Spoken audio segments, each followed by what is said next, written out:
Hello everyone, I'm Katie, the Phantom of the Archives, and this is my Who Even Does This? Library book haul of April 2017.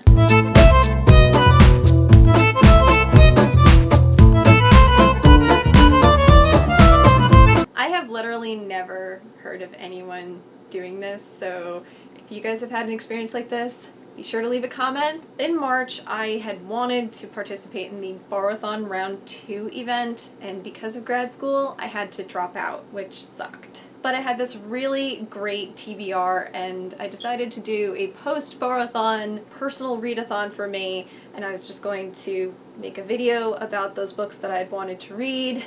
And then I find out from my library that one of the books had a hold placed on it and I couldn't renew it. No worries, I'm really fortunate that I live in an area where I have access to multiple libraries, and in case you're wondering why I didn't just go to Barnes & Noble, I'm trying to read books from the library before purchasing them so that I spend less money on books. In this case, I thought, okay, I'll just get another library's copy and return this one and it'll be all good. That was the plan. Nothing ever goes according to plan. So I bring this book back, I hand it to a librarian, and I should have just walked out, got in my car, driven the 3 miles to the other library, and let that be that. And I didn't. I said those famous last words, I'm just gonna see what they have on the shelves.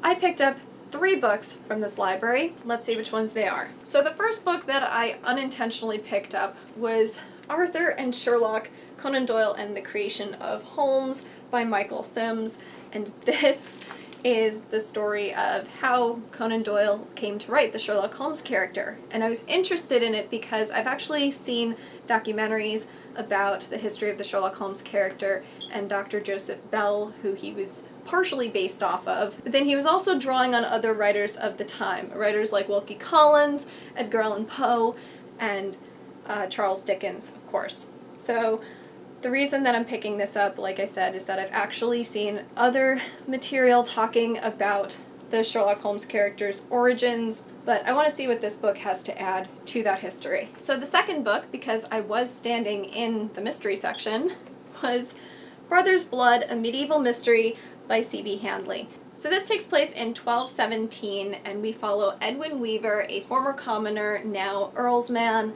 and he's waiting to see what's going to happen in the current conflict over England's throne. If you haven't noticed, wars over the throne of England are kind of a theme in medieval history, and this guy is waiting to see where his lord is going to fall in this conflict, where his loyalties are going to lie, and how that's going to affect the household. And against this very tumultuous backdrop, we have a murder mystery that takes place at a local abbey, Rock Abbey, and Edwin is sent to help figure out who the killer is, but he's being stonewalled because this abbey's traditions and codes of conduct are actually working to protect the killer instead of helping him to, figure out what happened and bring someone to justice. And he's got this struggle between, respecting the house of God, but also wanting justice for the murdered person. So I've not read any mystery novels set in this time period. I really love historical mystery, so I am eager to read this, and this is so thin. Look at this. Right now I have a lot of tomes on my TBR, and to have something short and quick is kind of refreshing. This next book I was really surprised that I ultimately took it home, because I think the frustration level it was causing in me kind of made me want to see what the heck was going on. But that was The Dangerous Ladies Affair by Marcia Muller and Bill Pronzini. According to this, they are Mystery Writers of America grandmasters, so while I'm not familiar with their work, that kind of puts the expectations a little high. This is supposed to be a Carpenter and Kincannon mystery, and I'm a little annoyed that it does not say if it's supposed to be part of a series, what books came before it. We have this, opposite the title page, this list of books by the same authors. Double, Beyond the Grave, The Lighthouse, and then we get to The Bug House Affair, Spook Lights Affair, Body Snatchers Affair, Plague of Thieves Affair. It's not clear to me if the first 3 that did not have the word affair in the title have anything to do with Carpenter and Kincannon, I'm gonna have to look this up on Amazon and see if I'm even best off reading this or looking for an earlier book, because I might spoil myself. I don't know. I'm gonna read this synopsis because this is a mess. I tried summarizing this and it's just not working. For the firm of Carpenter and Kincannon Professional Detective Services, stopping extortionists is not only grand but exceedingly lucrative. A pleasant afternoon's bicycling through Golden Gate Park with a friend ends with the revelation of threatening letters followed by a gunshot in a mansion garden. Sabina Carpenter knows this is a case that demands her immediate and undivided attention. The questions her partner, John Kincannon, has to unravel are not difficult.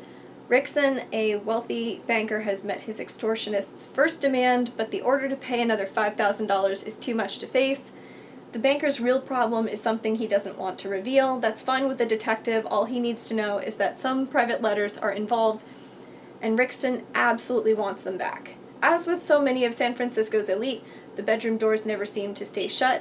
Far more difficult is the matter of the dead courier, murdered most foully in a locked room within a locked room, creating a trail that will take John Kincannon through most of San Francisco's less savory places and end with a riverboat trip that is anything but a relaxing cruise.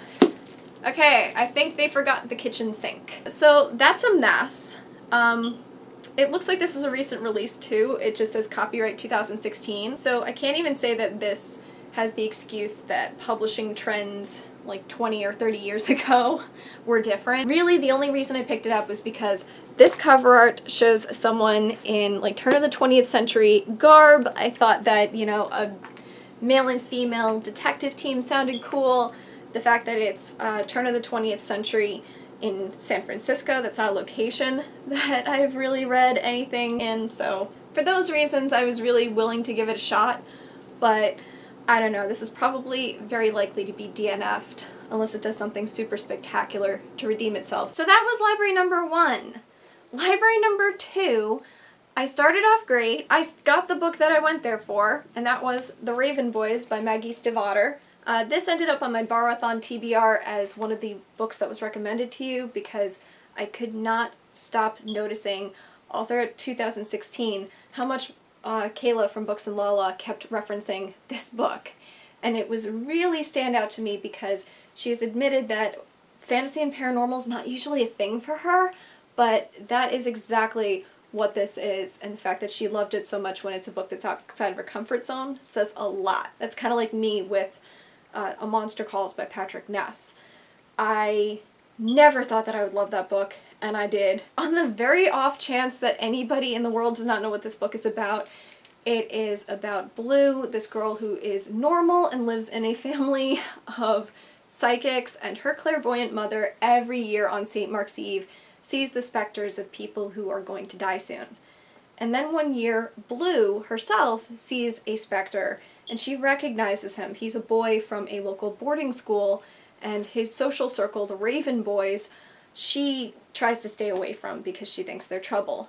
But for a person who is not clairvoyant to see a spirit on St. Mark's Eve, it means one of two things. 1, it's your true love, or 2, you killed that person. Normally, I wouldn't read this because the fact that it's a, like, will they, won't they, this boy she hardly knows is irresistible and she can't stay away from him, I find that so trite and contrived and annoying. So really, I'm interested because there's a possibility that she causes his death.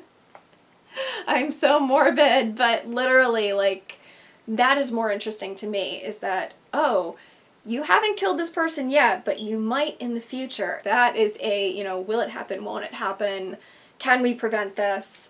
I'm more interested in that. So this is the first in a quartet. I believe there's 3 sequels to this. I'll give it a try. We'll see. We'll see if these characters can, you know, win me over. So then, of course, I should have just stopped there and checked out that book and gone home. But no, I stopped in the historical section because I wanted to see if there was any new biographies in stock, and I didn't find what I initially was looking for, but I found others. Starting with this one. This is The Life of Charlotte Bronte by Elizabeth Gaskell, and I literally just like snatched this book up as I passed by it, and originally I was like, ooh, The Life of Charlotte Bronte. I know her more by name than I do anything about her life. And then I find out that Elizabeth Gaskell was actually a celebrated Victorian-era biographer. The same year that she met Charlotte Bronte, her work was actually praised by Charles Dickens, which is super cool. And her personal friendship with Charlotte was the reason that she said, oh, I have to write this girl's biography. And the interesting thing is that the first edition was super honest, and then the rest of the editions had to be like scrubbed of everything that did not cater to Victorian sensibilities. So this edition actually reprints edition 1 with annotations of, you know, what was changed in the second and third editions. I'm actually really interested to read a biography from a contemporary of Charlotte Bronte who actually knew her personally. And the next book is not written by a contemporary of the subject, but it is about someone who also lived in the 1800s, and that is built of books How Reading Defined the Life of Oscar Wilde by Thomas Wright. And Thomas Wright got the brilliant idea that he was going to read the books in Oscar Wilde's collection just to see what Oscar Wilde's experience as a reader was. And I think that's super cool. I myself have been really interested to one day track down the source material that Tolkien was working with when, you know, in translating when he was developing Lord of the Rings and how that influenced him. And that hasn't happened yet.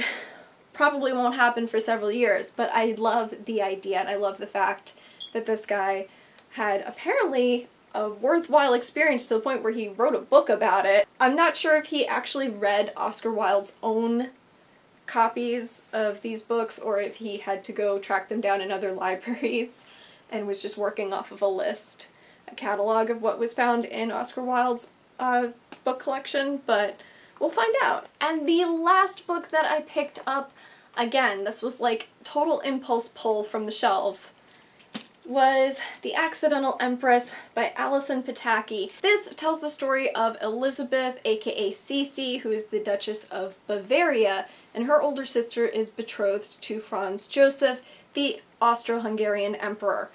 Except that he doesn't stay betrothed to her. When he meets Cece, he decides that he wants her to be his empress, and she accepts. And not only is there major scandal over him breaking off his engagement with his wife's older sister, Cece also finds herself struggling to both keep Franz Joseph's attention and affection at the same time that she's dealing with the fallout because her efforts are costing her potential alliances within the courts. I personally have not studied very closely the Austro-Hungarian Empire, so I am really interested to learn more. This is actually taking place in 1853 and the years after, so this is also Victorian era.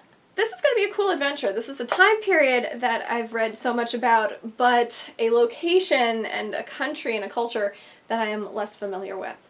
So I'm excited.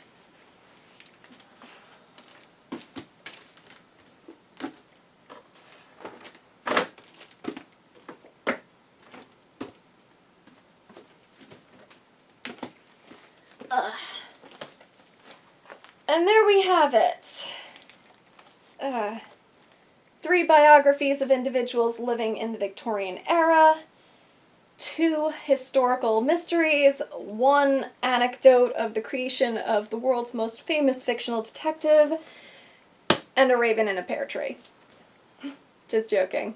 So that's it for this library haul. I am Katie, the Phantom of the Archives. If you like this video, be sure to give it a thumbs up. If you want to see more content from me, click that subscribe button. I post every week.